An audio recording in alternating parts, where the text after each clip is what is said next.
नमस्कार दर्शक तथा श्रोताहरू, सफ्ट टकको नयाँ अङ्कमा यहाँहरूलाई स्वागत गर्दछु। मेरो आजको प्रस्तुतिको शीर्षक छ खोल्ने होइन त नियो कलोनियल प्रोजेक्टका गोप्य फाइलहरू।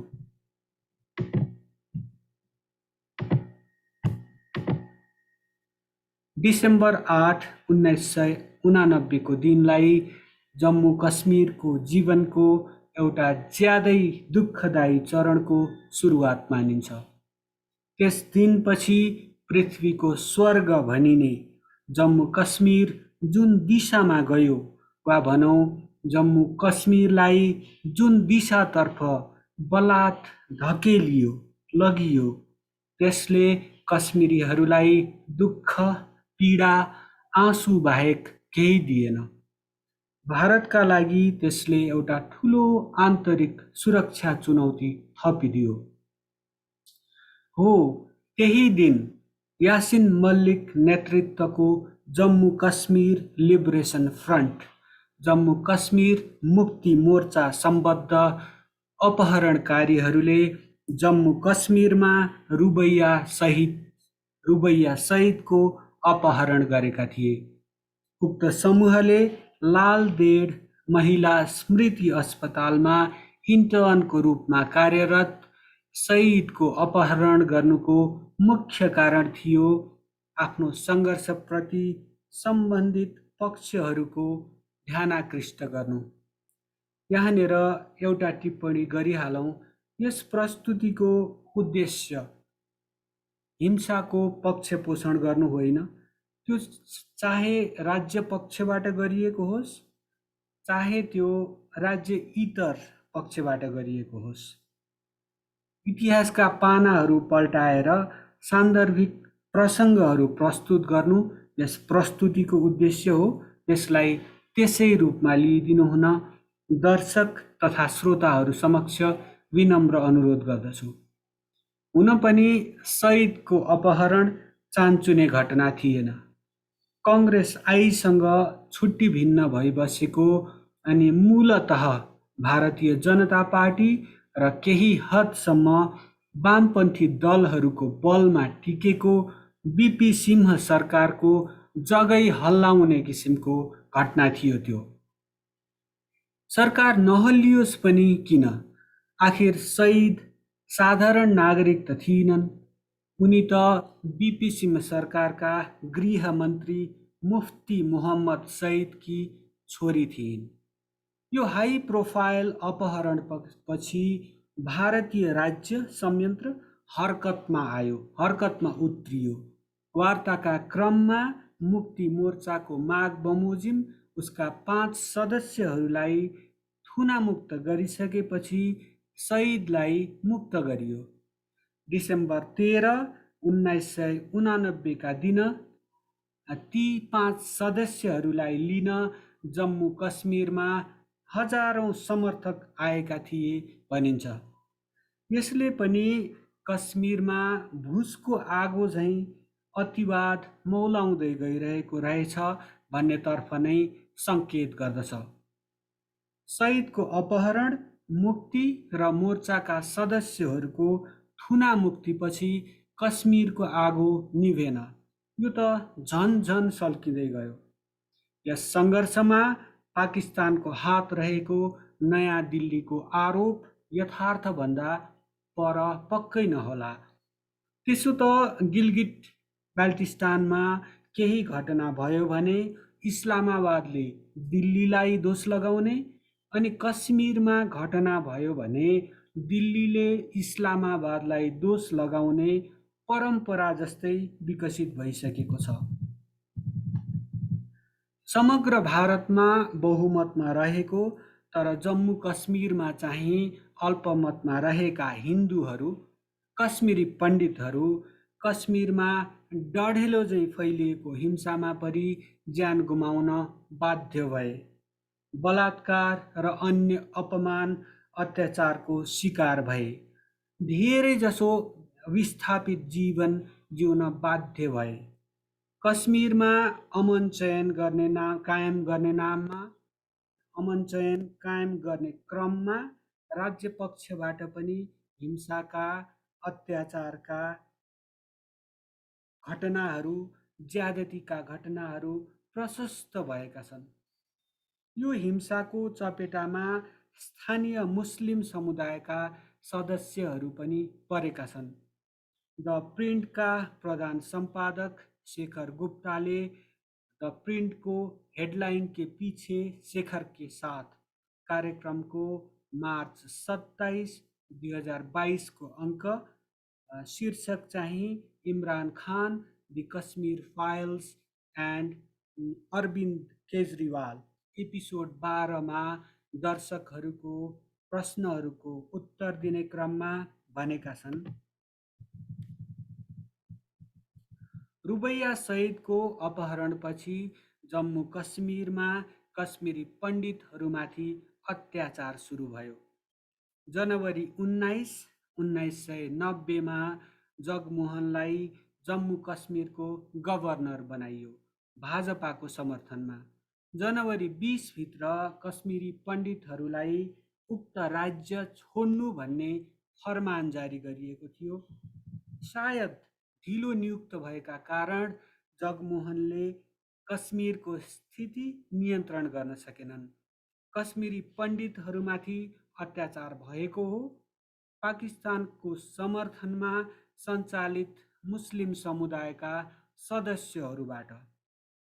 यस हिंसाको एउटा स्थानीय पृष्ठभूमि पनि थियो, तर त्यसलाई हावा दिने कार्यक्रम चाहिँ हावा दिने जुन काम चाहिँ विभिन्न विदेशी तत्त्वहरूले पनि गरेका छन्।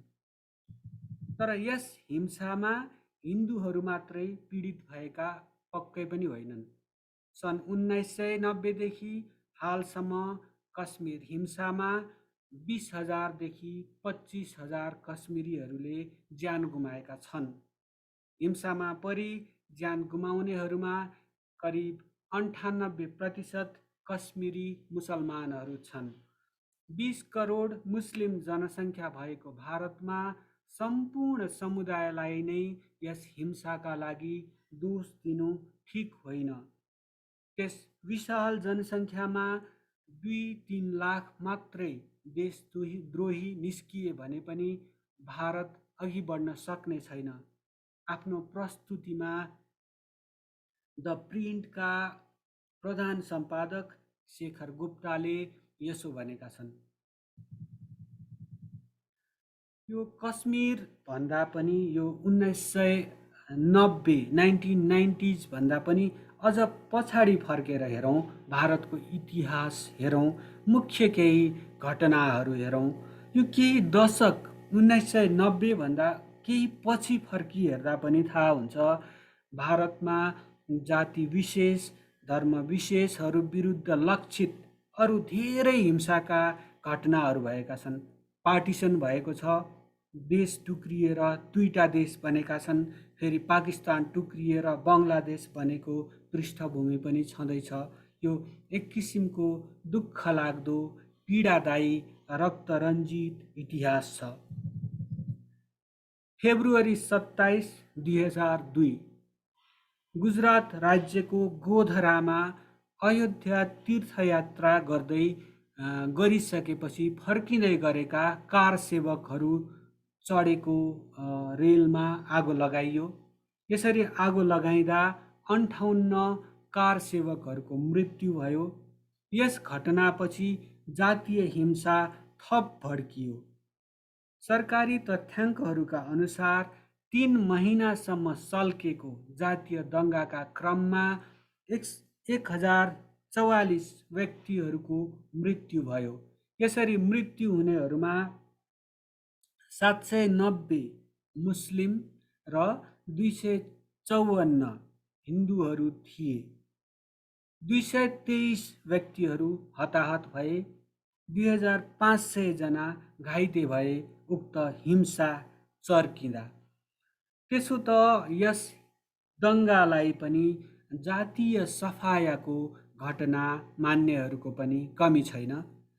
स्मरणीय छ उक्त अवधिमा नरेन्द्र मोदी गुजरातको मुख्यमन्त्री थिए र उनीमाथि दङ्गा भड्किन नदिन जति गर्नु पर्थ्यो वा जति गर्न सकिन्थ्यो त्यति गर्न नसकेको वा अझ गम्भीर रूपमा त्यति नगरेको आरोप लाग्दै आएको छ।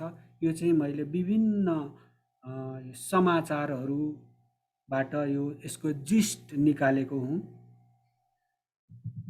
अक्टोबर 31, 1984मा 2 सिख अङ्गरक्षकले भारतकी प्रधानमन्त्री इन्दिरा गान्धीको गोली हानी हत्या गरे।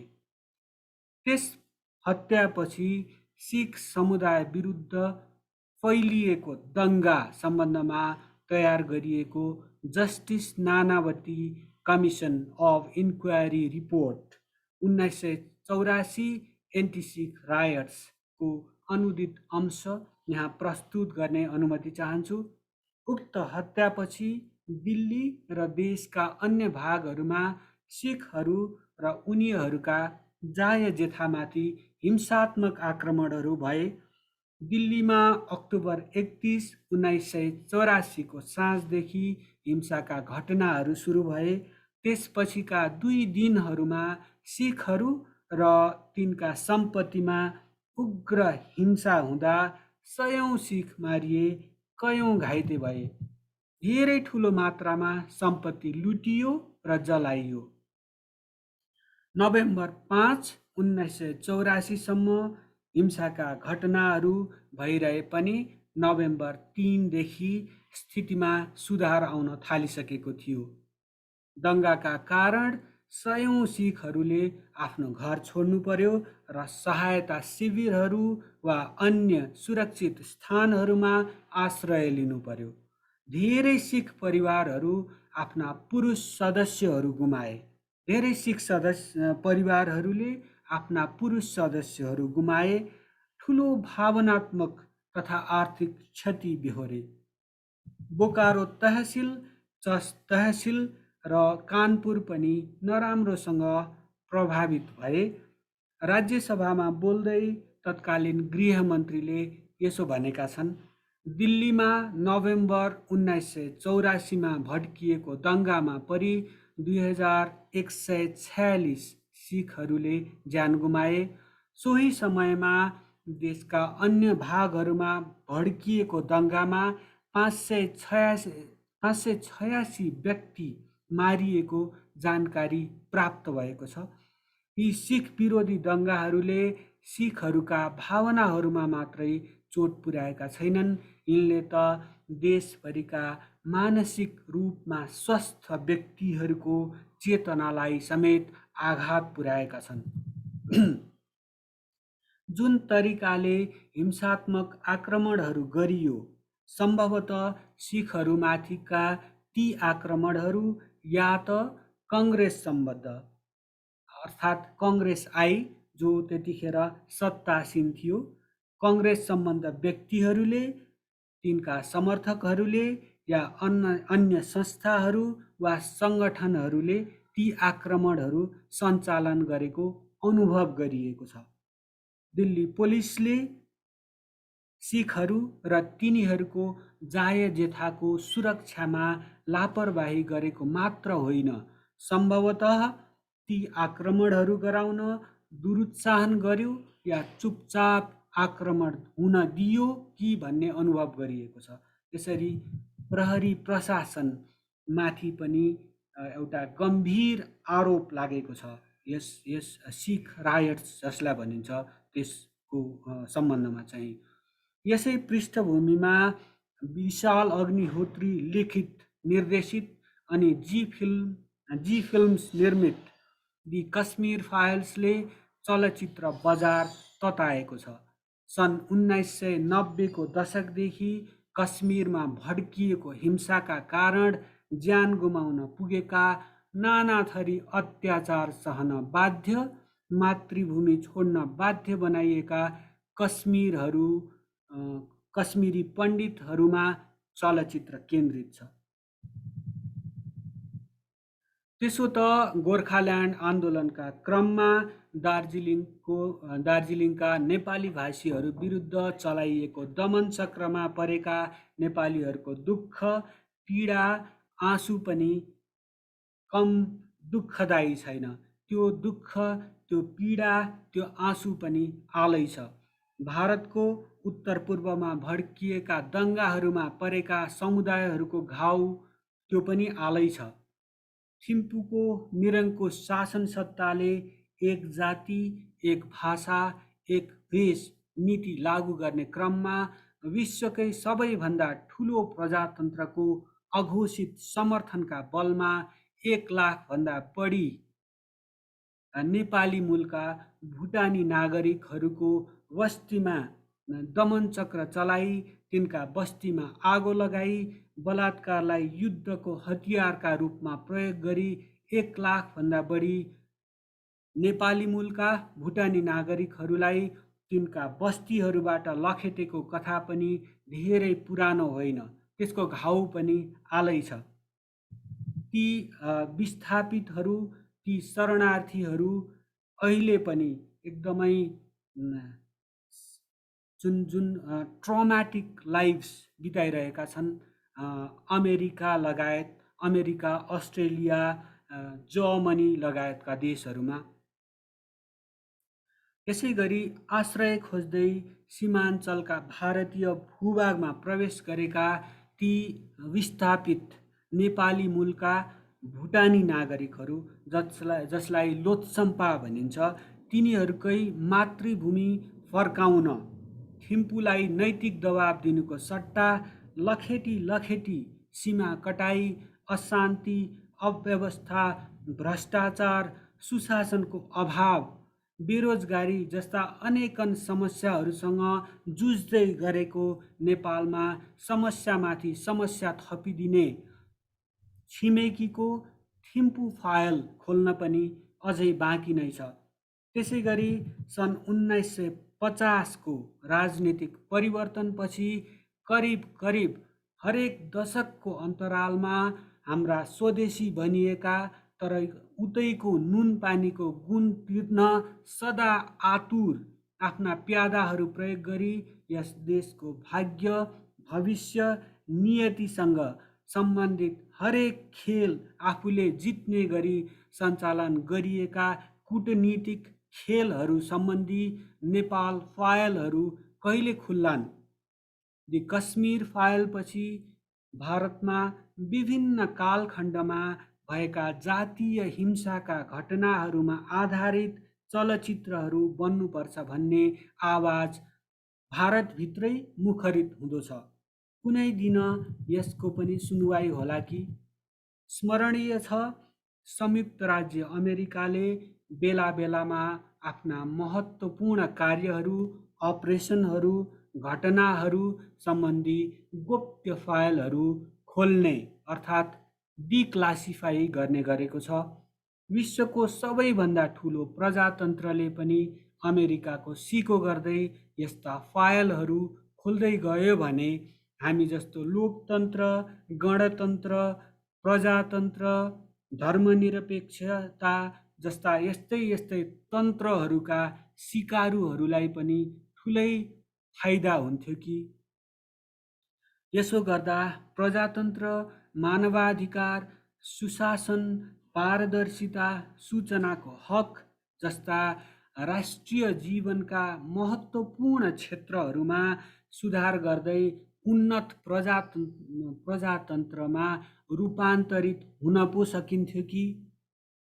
हुन त सिक्किम, श्रीलङ्का, भुटानदेखि नेपाल लगायतका देशहरू समेट्ने नियो कलोनियल प्रोजेक्ट अर्थात् नव उपनिवेश निर्माण गर्ने योजनाका गोप्य फाइलहरू खोल्दै गइयो भने महाभारतभन्दा धेरै ठुलो बखेडा सिर्जना भई दक्षिण एसिया नै कुरुक्षेत्रमा परिणत हुन्छ कि भन्ने आशंका पनि होला सम्बन्धितहरूमा। तर चलचित्र उद्योग, दर्शक, पाठकहरू, चिन्तकहरू, विश्लेषकहरू, कूटनीतिका विद्यार्थीहरूलाई भने व्यापक फाइदा हुने निश्चित छ। किनभने तिनमा महाभारतभन्दा कति हो कति ठुलो ब्लकबस्टर हुन सक्ने भूराजनीतिक कथा लुकी बसेको छ। फेरि त्यताबाट यस्तो शुभ कार्यको सुरुवात भयो भने उत्तरबाट पश्चिमबाट पनि यस्तै किसिमका कार्यहरू होलान्। फाइलहरू, गोप्य फाइलहरू खोल्ने कार्यहरू होलान्। त्यसो हुन पायो भने हाम्रो ज्ञान, विज्ञान, विज्ञताको क्षेत्र कति समृद्ध होला, कति रहस्यहरू उद्घाटित होलान्। ढिलो बुझ्ने हामीले पनि कति ज्ञान प्राप्त गरेर ज्ञानी हौँला। यसो विचार गरौँ त। खोल्ने होइन त प्रभु नियो कलोनियल प्रोजेक्टका गोप्य फाइलहरू। शुभ कार्यमा ढिलाइ गर्नुहुन्न है। यस सुझावका साथै मेरो आजको सफ्ट टक प्रस्तुति यही अन्त्य गर्ने अनुमति चाहन्छु।